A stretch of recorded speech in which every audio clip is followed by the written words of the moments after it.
Hi, everybody. I'm Frank Stanisci of Candid Frank Live.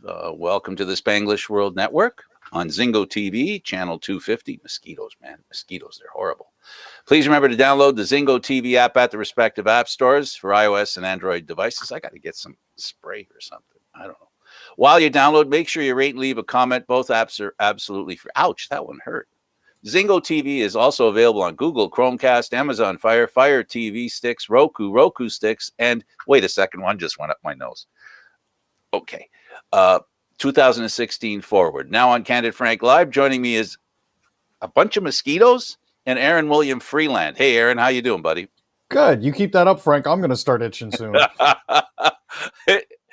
I don't know if they got in my shirt or something while I was outside. You know, it hasn't been humid in a long time, but it's funny. The mosquitoes, well, we live around a lot of cedar trees. So, you know, we have plenty of reason for mosquitoes to exist and harass us. So they do. And it's sometimes they're really terrible. You know, you really got to rush in the house. And when you have dogs, as you know, you're in and out of the house all the time. Yeah. You know, you got to go for those mandatory walks, unless you want your floor or your plants watered in a different kind of manner, especially if you have a male dog. Female dogs are more patient. We actually managed to train Zeke to pee on pads. So that kind of works out for us well. Yes. We have pee pads too. I'm new to this. The boss is the one with the animals. I just sort of got on board. Yeah. And, you know, well, why don't we talk about animals for a little bit? And I mean the kind with you know, on four legs, the ones we both like, you know. So how many pets have you had in your life? Oh, wow. That's a good one. At least a dozen. And we're talking about a dozen? Like, does this go back to with mom and dad? This goes all the way back to the first pet I had, which was an Afghan wolfhound by the name of Alum, followed by an American Cocker Spaniel by the name of Buffy. 5 ferrets. So far, I've also had Thora, a Siberian Husky. 2 cats. Those are beautiful dogs. Oh, they're a bit fantastic. Temperamental, though, right? From what I hear. A little bit. She had her own personality. She used to talk with me. Blue eyes? Both blue, yep. Yeah, nice. I'm not a real expert at animals, but that one there is, let's just say that it's a beautiful dog, and it's really part wolf. You know, it's not all dog, and they're so how can I put it? They're so stately. You know, just when they walk, and when they run, they don't run; they trot. You know, they're very classy right to the very end. We had let's see, I had cockatiels to start myself, and the first one I ended up with, we were driving down the 401 around Dixon, you know, where the 401 does a bit of a turn to the airport, kind of in front of the airport, actually. And all of a sudden I see this bird flying and landing on the 401, you know, started on the other side. I was going east. So I was on the right side, right? Well, you're always on the right side. So it was coming on the other side, right? And it was hopping over, and it was stop and go traffic coming up to the airport. I had a little Honda Civic, and my wife was in the passenger seat. I said, "Did you see that?" She goes, "Yeah." "Oh, that poor birdie." And I said, "Yeah, really? Oh my God, that's terrible." So I get out of the car. It stopped. Get out of the car, pick it up, and it's biting the crap out of me, Aaron. You know, some animals just don't appreciate when you're trying to do something nice for them, you know? And did I lose Aaron? No, I'm still here. Oh, okay. Oh, okay. I see. Somebody's put messages, went over it. Sorry. I thought I lost you there for a sec. So anyway, I picked up the bird and didn't smoke at the time, but there was an ashtray, and I put it in the ashtray. And so then, because now remember, I'm not a pet person, right? I'm a nope, don't want pets, can't be bothered. So I get this thing, it finished biting the crap out of me. So I was only married a couple of years. So the thing brought it home, put it in a cage, called it baby.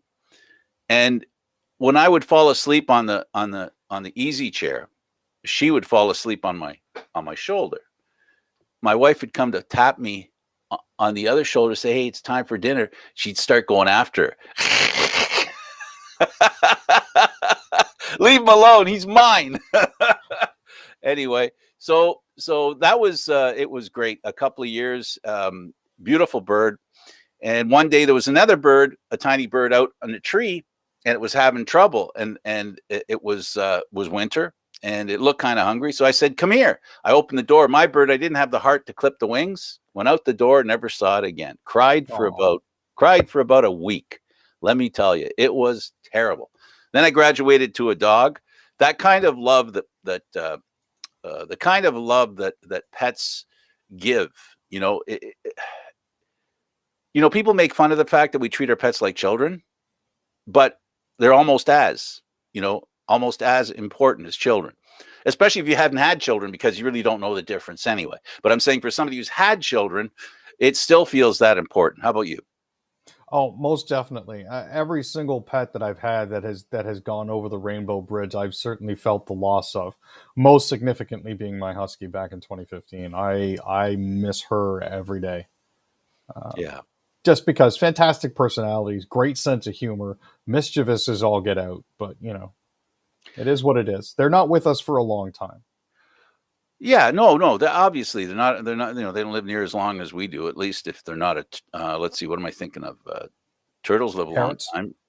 Sharks live a long time, right? Parrots live a long time. Do they? Oh, yeah. Oh, really? Some African green parrots and African gray parrots, you actually have to have something in them for your will. They can live up to 120 years. Oh, crap. Yeah. No wonder they talk. Man, Yes. what they could say, right? Oh. Be careful what you say around your parrot after you're dead. He was such a twit. He was such a twit.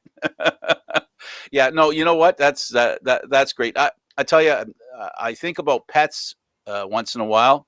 We have our two dogs. They're when they look at you, animals don't talk. Not in the normal way that you expect talking. Communication with them is a little different. They just have to give you a look, right? And everything. Need to go to the bathroom? Look, attitude. Want something to eat? Look, attitude. They want some love? Look, attitude. And they make it very clear. Animals are not, they're not wishy-washy. No, well, it's very cut and dried. If they want something, Maybe cats. I hear cats, we had a cat too. They're a little disconnected. They're very independent. Cats, as opposed to other pets. Okay. Well, if you have a pet out there, give it a little bit of love, and and I was just thinking about how we give love so easily when it comes to animals. Yesterday was Day of Truth and Reconciliation. Now, I'm not comparing this to animals in the sense that these are people we're talking about. But the reason I mention it is that many of us find a way to love pets, love animals, love TV shows, love sports teams. Why is it, Aaron, we have a hard time loving each other? I would hazard a guess, Frank, as to the fact that we know what we're capable of, and as a result are as equally leery of other individuals. Ooh, okay. So a trusting person can be trusted, an untrusting person cannot be trusted. Is that what you're saying in the simplest sense? Pretty much. I mean, we all know what there are exceptions to there are exceptions to everything. We all know what evils we're capable of, and we tend to project that onto other people.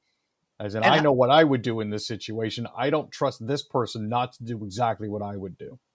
And by definition, reconciliation is an admission of wrongdoing. I could, if you want, you can go on Google and get the definition. My definition in my mind is basically an admission of guilt or something you've done wrong, and now you want to make it better and make sure it doesn't happen again. And that's what we hope. I don't know if you watched the Leaf Ottawa game. Did you watch it? Yes. I did, yes. That was one heck of a, beginning to the hockey game. It was great to see both teams on the same line. It was great to hear the national anthem after hearing a tribal music, I'll call it. I know there's a tribal chant, I think is what it was, right? It was nice to hear that. And And it helps a lot when it comes to these kinds of things, Aaron. It's important, isn't it, that we get to know people. If we know people, I think we love and respect them more. It's the people we don't know or are unwilling to learn about or to get to know or to spend time with that is an opening to have problems with them, right? And that seems to be everybody's biggest fear, is the fear of the unknown and the fear of the other, individuals that we're not familiar with. Can we add undoing assumptions as well? That, I think, is a large part of what happens when you get to know people, is that a lot of your assumptions about them can change, which is important. And then another word is relatability. Exactly. Right? To see how much we're alike, instead of, accentuating the negative, more the positive, and or accentuating what we know and like about someone rather than concentrate on what we don't like and use what we like as a way to get to understand what, when people don't talk, problems happen. And that's the world we live in. People are talking, I guess, I mean, these are words I'm using that everybody's heard. So I apologize if I'm repeating stuff you already know, but it's a difference between talking with someone and talking to someone. We do a lot of, we're all guilty of it. I'm guilty of it. We talk to people for whatever reason, mostly because we assume the other person doesn't understand what we're saying. It's like when somebody says I'm deaf, people, yell louder, or they, it just is. Yeah. So if you could take a moment, my suggestion to people is that if you could take a moment to get to know people before you assume there's something, this is a common theme I have, period. The assumption of things that we make, when it comes to, our different groups of people, especially minorities, like when it comes to our Aboriginal friends, we assume a lot about them and don't understand how integrated they are in our society. Just because there are a group of them that haven't had the opportunity to work their way in doesn't mean none of them have. There are plenty who have. So that's the positive thing I'd like to say, is that I think we've grown as a society. I hope, maybe not fast enough, Aaron, but I think we've, it's the thing where, we concentrate on what Canada used to be 100 years ago.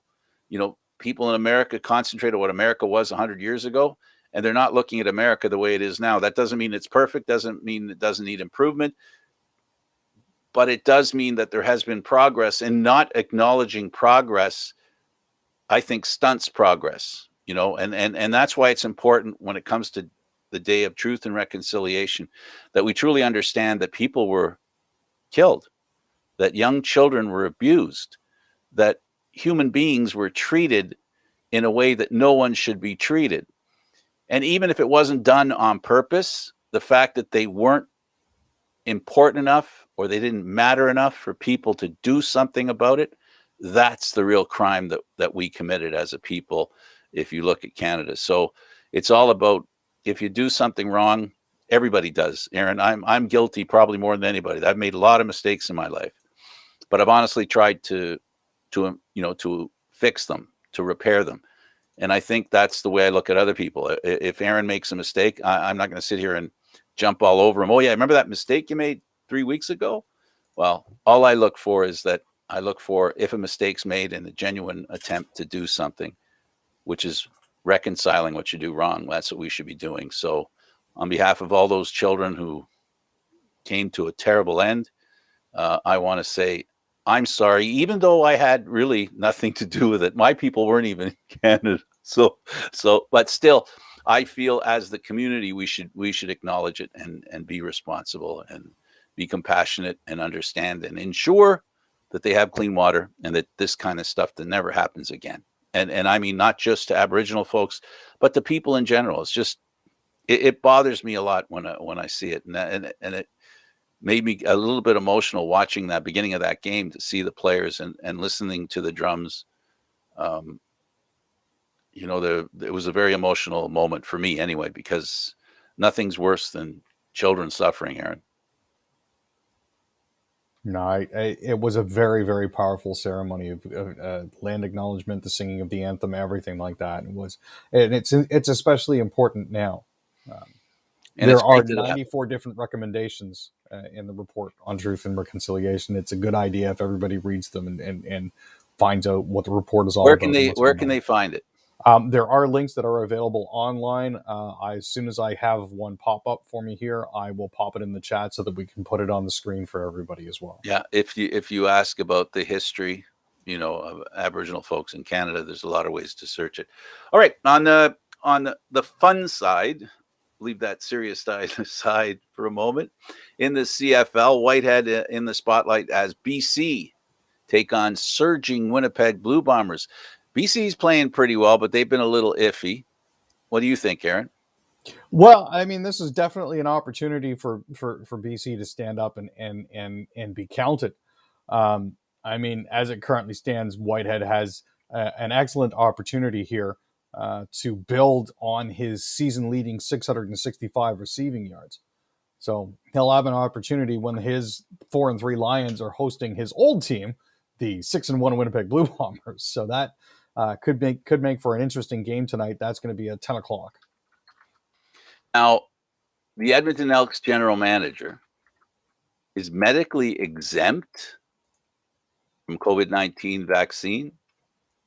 That is what the Edmonton Elk are currently saying, yes. So Brock Sunderland says it is apparently medically exempt from a team policy requiring staff to be fully vaccinated. They did not offer any details on it. They just released a statement Wednesday saying that the exemption was granted following consultation with multiple physicians, and that the Elks remain committed to following public health best practices and adhering to the CFL's strict protocols. Yep, he is the general manager of the Edmonton Elks that lost to the former team that he was with as an assistant GM, the Ottawa Red Blacks. So, yeah, there's nothing wrong with exemptions as long as the exemption is, for the right reasons, whatever that is. I'm not going to sit here and tell you what they are. I'm just going to say as long as it's for the right reasons, it should be. Hamilton Tiger Cats move receiver Braylon Addison from from injured list to active roster. This is a good guy. Yeah, he's convinced that he's ready to return. So they added him back onto the active roster on Tuesday. He missed the first half of the season due to the knee injury before the start of training camp. He said, "Now, I told all the guys I wasn't just beginning to be the guy that came back just to come back. I want to come back when I'm 100% ready to go." He feels he's obviously at this point now, and the medical staff feel he's at the point now where they can do that. That's great. This is going to be timely for him because Hamilton, who are 4-3, are hosting the Montreal Alouettes, who are 2-4 in the East Division this weekend. So that's important for them. Leafs coach Sheldon Keefe, 2-year extension. Does that mean he's got one foot out the door now? No, they've actually extended him through the 2023-2024 season. I don't know how you would trade a coach. That would be interesting to see. Well, no, I said he's got one foot out the door. He's ready to get canned. Yeah, no, you know what? Good for him. This season's the first. He's been with the Leafs now. This is his third season, right? But his first with a training camp from the beginning, a normal training camp, if we can call what they went through this year a normal training camp. Well, I mean, he has, technically speaking, had a full season's worth of games, just not all at the same time. I mean, he took over in November of 2019. Then there was that shortened season there after Mike Babcock's firing. And then the pandemic hit. There was, of course, the time in the bubble, which, of course, got people to call for his firing because the Leafs were eliminated after 5 games. And then there was the shortened 56-game quasi-season that they just held, as well as the playoffs for that, which, again, had people calling for his firing because, they didn't win right away. And that was obviously the best time to do it. So, Kyle burn it all down. Kyle Dubas he likes having people who are familiar to him around him.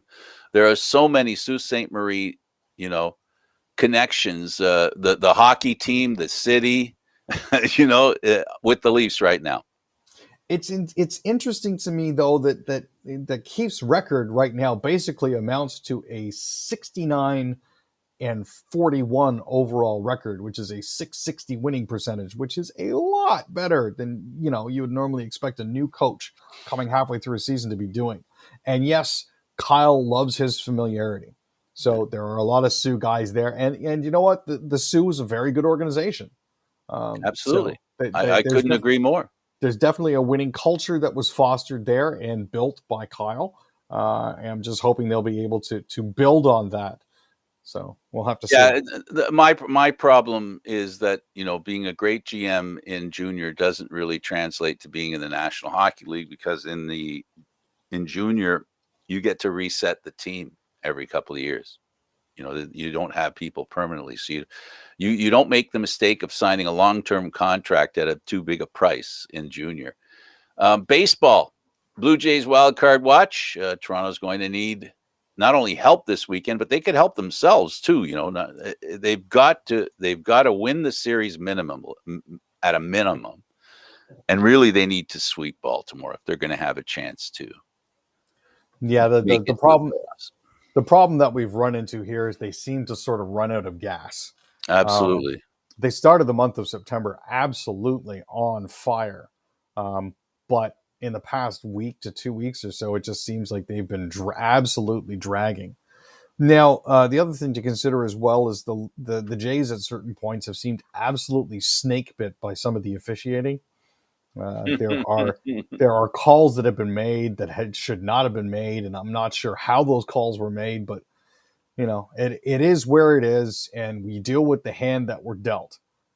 So you got to get past that kind of stuff as best you can, and it is what it is, right? Well, I mean, that's the sign of a championship team, and a team that's willing to win is a team that overcomes these adverse events. I mean, so a couple calls didn't go your way. It resulted in an out. So you didn't get that call at first base. Guess what? You've got to pull up your socks and you've got to make sure that you get it and overcompensate for the next. Well, not necessarily overcompensate, but overcome for the next time. Yeah, the thing the Jays have to do is they have to overcome two teams in the next few games. So that's going to be a challenge. They're one game behind the Red Sox and the Seattle Mariners, who have leapfrogged over the Boston Red Sox. It was just a little over a week ago, that the Red Sox looked like they were cool home and cooled out in the first wild card. And we've obviously seen how quickly that has swept by the Yankees not come to pass. Yeah, that's okay. So Major League Baseball, Chase, will come down to a dramatic final weekend. So what's at stake? Well, I mean, it's all the great stuff that you come to expect out of Major League Baseball. The Tampa Bay Rays are obviously locked in as the top seed for the second straight season. The American League West Championship Houston Astros and AL Central champs Chicago White Sox will face each other in the divisional series. There's a lot that's going on between the Jays and the Yankees and the Bo Sox and the Mariners. That's all still up in the air. It's all that high stakes poker that drives fans absolutely nuts. So it's too bad. There, if I were to define what happened with the Blue Jays this year, regardless of this stumbling at the end of the season and literally stumbling out of the playoffs, we should put the season in perspective. And here's how I would put it in perspective. And I more than welcome your opinion. This is the first season the Blue Jays have been home playing. Their home base was a whole different place. They were in Dunedin, they were in Buffalo, but they weren't in Toronto. For 2 years, they've been roaming around, and they haven't been home. And they came to Toronto and they were looking forward to it. And I think they proved that they need to be home. And, the best baseball that they played this year was at home. The other thing is, Aaron, I'll ask you, how important is home to you? And then I'll go to the next thing. I think it's very hard to understate exactly how important home is, home field, home cooking, all the whatever aphorisms you want to throw home in equipment. It's so incredibly important. For the past 2 years, the Jays have been playing out of suitcases in Dunedin and in Buffalo, and it hasn't really helped. The No. fact that they were able to come back in July to Toronto was a massive shot in the arm. Yep. And don't So, forget, they were looking for a place to play and they were rejected. That's why they couldn't play at different parks where they asked if they could and they couldn't. And that's why they ended up in Dunedin. Now, that sort of sounds like an excuse. Take it as an excuse, do whatever you wish. But here's what I'm going to say in the positive. The Toronto Blue Jays have proven that they have some really good young studs. Bichette, obviously Junior. They have a lot of great young players and some pretty good young pitchers. They've got a pitcher right now that, maybe because he probably lost his chance to win the biggest award that pitchers can get by just this one loss could be the end for him. Speak to the fact that the fans have been entertained and they have really talented players to follow. Like, we're talking real stars. This isn't one of those teams that has no stars, but they play so well and they look like they might make the playoffs. These are studs that they have on their team. There are a lot of teams that wish they had this many stars on their team. They took flyers on players, and Semien, incredible, So as far as I'm concerned, if you're a Blue Jays fan or a baseball fan, this team has been very entertaining. A, and B, there's a lot of hope. and it's the one thing that Toronto fans never seem to run out of, no matter how many times our Yeah, but this is legitimate. This isn't the BS hope that Toronto fans have a lot of times. This is the real deal. This is the real deal. Coming into the final stretch here, these last 3 games, this is legitimate hope. Yeah, it's not over yet. They've worked some miracles. It just, like I said, it's not a question any longer of catching one team. It's a question of catching 2. So 2 teams have to drop while you rise, and that's going to be tough. I was going to say, if I could just interject for a second here, I'll make it quick. The thing is, the Red Sox are now officially on collapse alert after dropping 2 of 3 games to the Baltimore Orioles. That's a given here. The Mariners, however, won 9 out of 10 to get themselves to where they are right now. Right. So it's all shifting elevators and platforms and all this other sort of fun stuff. But this has been, I think, the most entertained that I've been by baseball in a long time. A lot going on, a lot of changes, a lot of races, a lot of fun, and baseball is so stingy with playoffs. Like, it's not like hockey or any other sport, right? You get 2 teams get to be a wild card so that 4 teams play in the American League and 4 teams play in the National League. It's not a very generous playoff schedule that they have drawn up. It's not really, it's a tough road to hoe to get to the playoffs. What Seattle is doing is amazing, and it's truly exciting, and their players are very excited and their fans are excited, just as the Jay fans and just as much as the Red Sox fans are saying, is that Babe Ruth's curse come back again? Is it here to visit us again? Especially, they literally got knocked off their perch by the Yankees. And losing to the Orioles is just something else. Well, that's insult and injury, right? Exactly. A little more salt in the wound for you there. If one isn't enough. Madrid hosts legal and soccer drama and Super League fallout. Oh no, what happened? I thought the Super League was dead. Well, there are reports that it has been. There are reports that it hasn't. Some have been trying to keep it alive. The football part of it is that they lost to newcomer Sheriff in the first Champions League game in Santiago Bernabeu Stadium since driving the divisive breakaway project for the Super League back in April. Now, there's also a judge handling the Cubs case against UEFA.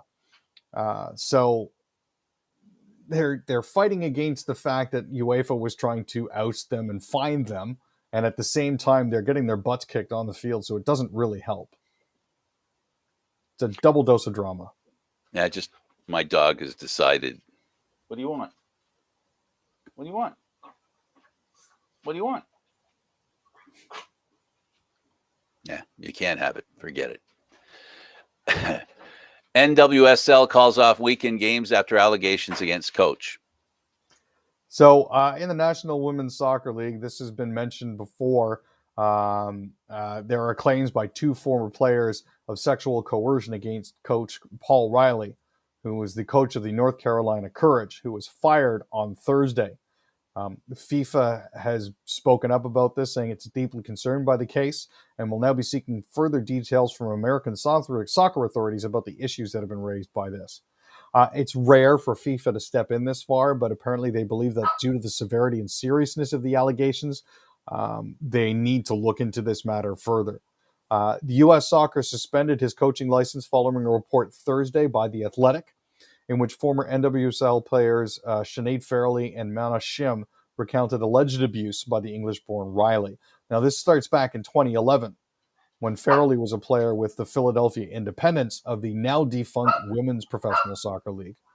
Wow. So this goes back a long ways. So I'm glad that this is finally coming to a head, and they're finally getting some resolution on this, because Lord knows they need it. Well, we have learned, in the past couple of years, one of the side things that we've learned about the pandemic is that we need to ensure that pain and suffering that people are feeling need not continue. We need to pay attention. It's truth and we're back there again, truth, and reconciliation. So we need to find the truth. And I hope it's always about finding the truth. Again, I hate to sound like a wet blanket. Like I said, let's make sure that it's about truth and it's about guilt, not accusations. That's not a defense of anyone, just me holding up one of my favorite things about being in a democratic society where you're innocent until proven guilty. But, once guilty, ice hockey world condemns racist taunt in Ukrainian league. We've talked about this a little bit. Yeah, and again, this is following the fallout from the Deniskin debacle. There's actually a Ukrainian league general manager who said he was fired for speaking out against the racism. And it gets worse. Yeah, it gets weirder. So Eugene Kolochev on Twitter said, I've spoken openly about racism in the UHL, and the Ukrainian Hockey Federation fired me as general manager today. Will it solve the problem? No. My voice has been ignored in the decision over the penalty against Andrei Denishkin, who showed a racist gesture to Jalen Schmerich. And he's publicly appealing right now to IHF to conduct its own investigation of the incident and help Jalen. So there is, obviously they said, well, we've made our ruling. You don't like our ruling. That's fine. We're going to fire you. There you go. Okay. Red Wings dealt major blow with Jacob Vrana out 4 months with shoulder injury. Detroit's a team that's trying to work its way back. This is a key player who can't play for 4 months. Yeah, it's reparative. The only issue that we're running into here, they don't exactly know how it happens. He just left the ice early during a training camp session. So I mean, last season with them, he had 8 goals and 11 points in as many games after being acquired from the Capitals as the key return piece in the Anthony Mantha deal. I don't know if everybody remembers that. Yeah. But yeah, he got a new 3-year deal out of it worth just short of $16 million. And now he's out for at least half of the season. So stuff happens, man. And welcome to sports. Vaccination rate among NBA players jumped to 95% since training camps opened. Any coincidence that you can't play at home if you haven't been vaccinated in certain places like New York, LA, etc.? Now, here's what I find interesting. Visiting players aren't bound by those restrictions. Right. Only the home team players are. So Kyrie Irving can't actually play if he's not doubly vaccinated because he can't get into his home arena. Which is that's a good chunk of change that he's going to be missing out on if he decides to not get vaccinated. We also know that Andrew Wiggins is pursuing a religious exemption for his vaccine. Avoiding. I'm not going to assume that he doesn't have a legitimate, request. Well, we'll see. And there are other players that are saying, "Hey, I've already had it. I'm immune. The vaccine isn't going to help me," which is also incorrect. And my favorite.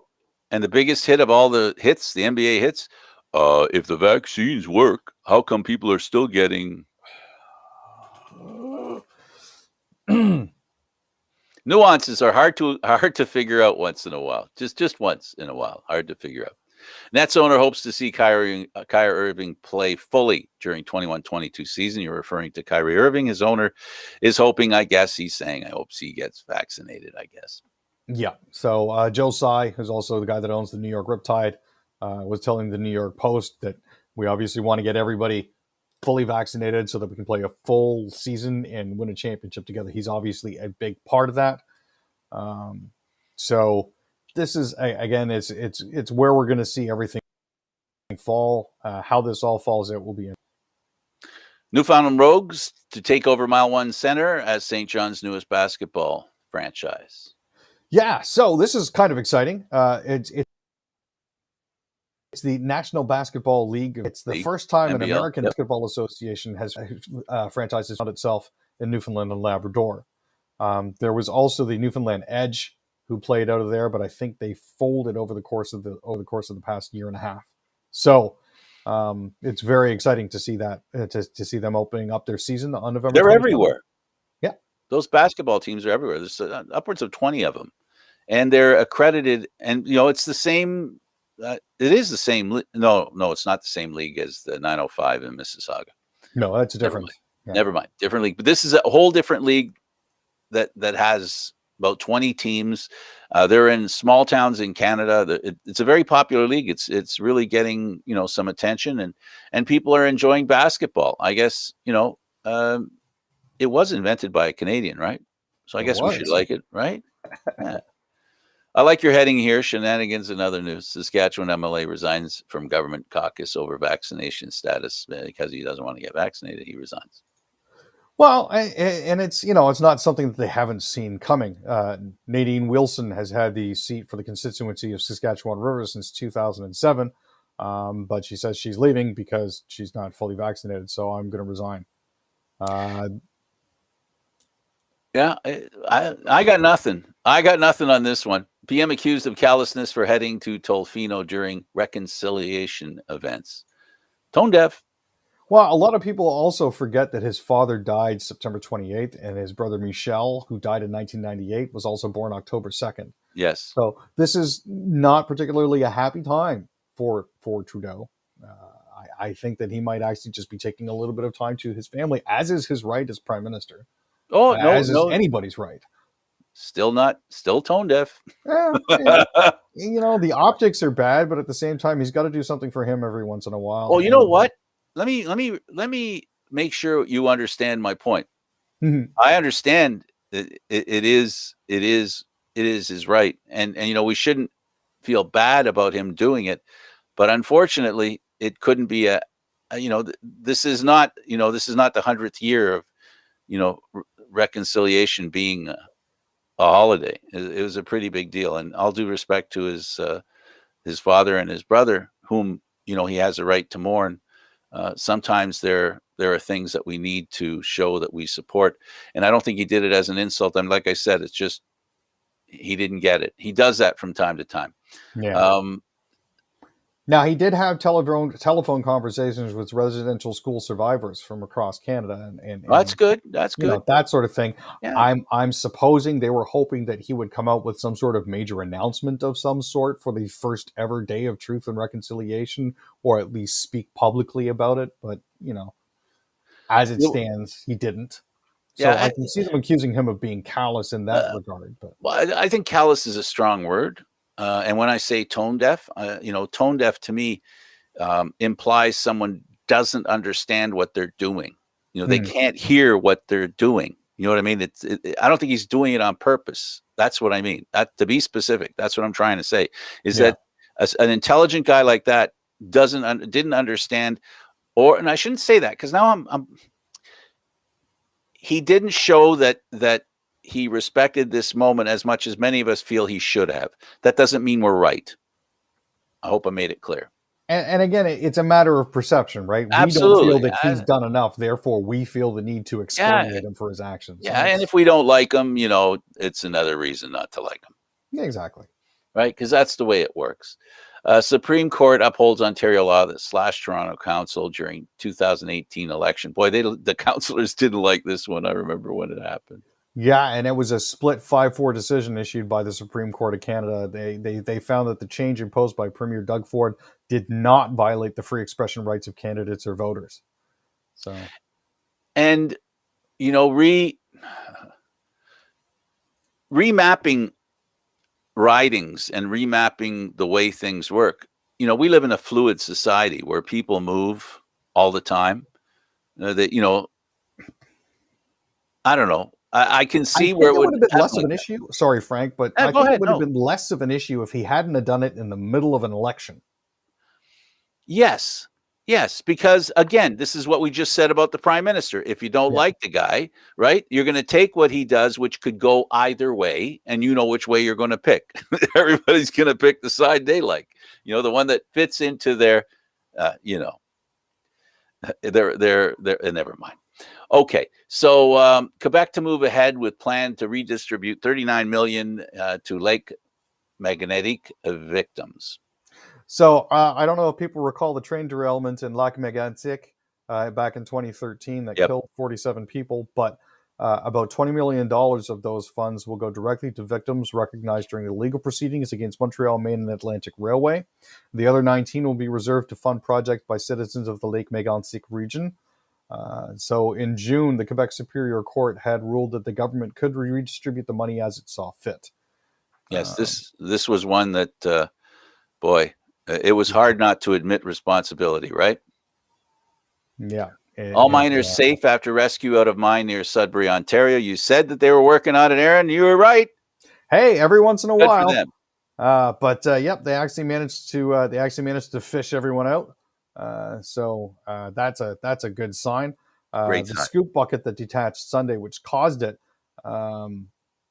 well, as it currently stands, what everybody really needs to know is everybody's safe. Provincial governments begin to loosen capacity restrictions in select settings. Sport. I can hear the sports fans right now. Is that a big cheer? Yep. You're doing the big wave. So this is slightly as of September 25th, as we all know. Arenas, cinemas, banquet halls, and other meeting and event spaces were allowed to increase their capacity limits. They couldn't just say, well, the Maple Leafs get to do it for Scotiabank Arena and the Argonauts get to do it and the Blue Jays get to do it. It's, hey, everybody gets to do it now. So the capacity limits have increased to up to 75% or 15,000 people, whichever is less. And outdoor events where people are seated have increased to up to 75% or 30,000, whichever is less. Indoor venues such as cinemas, theaters, and arenas, now 50% or 10,000 people. So this is absolutely fantastic. Some of the changes that we've noticed as well also are kicking in for hockey teams now. Winter leagues are starting up again. So, there's increased capacity in dressing rooms and all that sort of fun stuff. Yes. Again, heading towards normalcy, whatever that is. And of course, Quebec, the province of Quebec, the Montreal Canadiens will be able to go to full capacity. In a move that surprises absolutely no one. I mean, I know that they designated it before as saying, you could have about 1/3 of capacity to your 7,500 people. But as it is now, congratulations on being able to go to full capacity. Fingers crossed. Let's go. Speaking of fingers crossed, Merck says experimental pill cuts worst effects of COVID-19. I like that one. This is something that I'm actually going to be keeping a very close eye on. Merck said Friday, that's this morning, that it's got an experimental pill for people sick with COVID-19 that should reduce hospitalizations and deaths by half. It would be the first pill shown to treat COVID-19, adding a whole new easy-to-use weapon to an arsenal that already includes, of course, the vaccine. So it'll be going up before the FDA soon. All the other ones that are authorized for treatment in the U.S. require an IV or an injection. A pill that you can take home would ease pressure on hospitals, make life a little bit easier. To not get vaccinated. Well, yeah, that's the other issue, right? I'm just saying. Cyber criminals are offering to sell fake Canadian COVID-19 vaccination certificates online.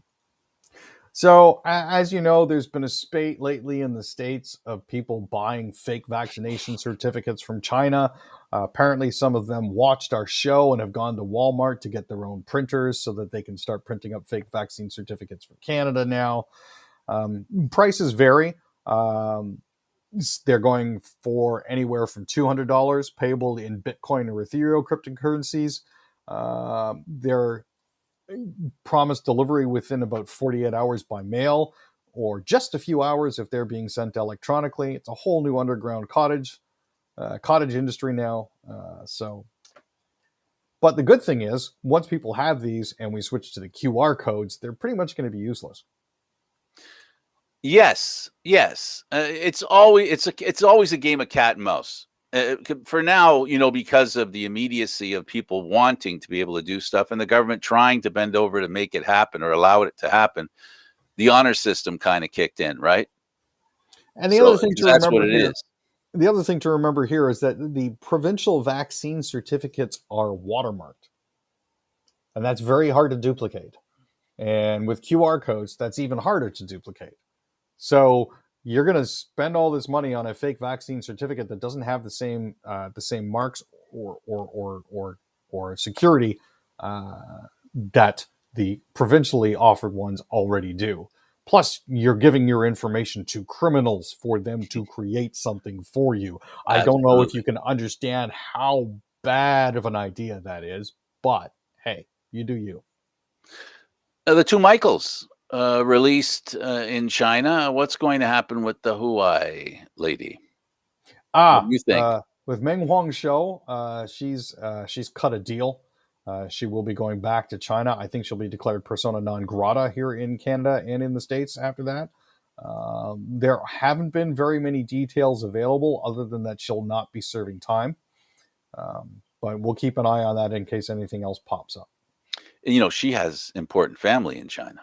It's not just that she's a CEO. She's family of some pretty powerful people in China. So this was a real this was a real game of chicken. This all started. I guess it's going on 3 years, isn't it? That Yep. that she's been under arrest and under house arrest. I mean, to review, she wasn't living in an 8x8 cell. No, I mean these were like the two Michaels were. The two Michaels were living a little less luxuriously. Well, this is just it doesn't look good for anybody at this point. It's fairly obvious to see that China was engaged in hostage diplomacy, and at the same time, it gives an opportunity for those who don't like Biden to bash him for kowtowing to the Chinese, et cetera, et cetera, et cetera. But I mean, all of it is right there. It's fairly obvious that the two Michaels weren't detained for espionage at this point, despite whatever China may say. So yeah, just a little. Here's something we haven't talked about yet. I don't think you're a Britney Spears fan, but it appears that she will, at 40, she will terminate this conservatorship that her father had over her, and she's making pretty nasty claims about her dad. And this is the part about this that really is amazing. If you think about it, she has been in the public eye. She has done concerts. She has released records. If you didn't know this was going on with her, Aaron, if you were just a fan, actually, I can't even say that now because it's because of the fans that her conservatorship ended, right? But if you were somebody just, think, wait a minute, what? She was where? I mean, I've heard she's released records. She's been on tour. I see her on TV. She was on a TV show, one of those challenge shows. What was it? One of the music ones, I think. Sorry, I don't remember it. I'm not a big fan. This is an amazing situation. And apparently there are like a lot of people are in that situation, but mostly it's people who fall to health and mental issues where they can't, really make decisions for themselves. No, and in this particular case here, some of the conditions were especially heinous. She was not able to have children. She was, who she was able to date, when she could go out, was all determined by her father. And I'm not necessarily sure that a family member is the best person for a conservatorship, but Who is? that's the issue, right? Who is, the temptation of, watching that money stop, man. I don't know what happened there, but okay. The temptation is too great, Aaron. Human beings watching millions travel across, the temptation is too great. Human beings are fallible, when it comes to greed.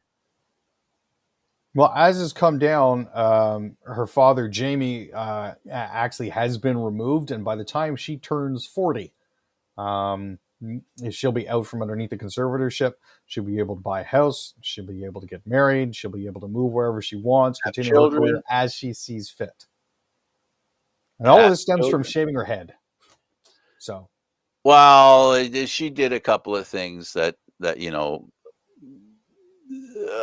like one of the things that I saw that people really haranguing about her was her with her baby on her lap driving, and people really, she was in a rush to get away from the media. And if we haven't learned much about the media, if you are the apple of the media's eye, and if a newspaper is willing to pay you hundreds and even millions of dollars for pictures, Aaron, your privacy is going to get pretty stunted.